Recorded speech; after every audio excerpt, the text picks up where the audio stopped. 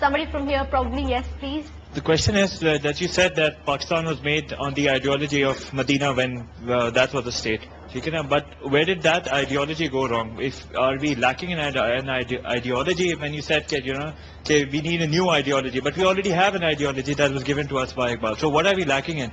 Are we lacking in leadership or commitment to that ideology? What's lacking? When I said new ideology,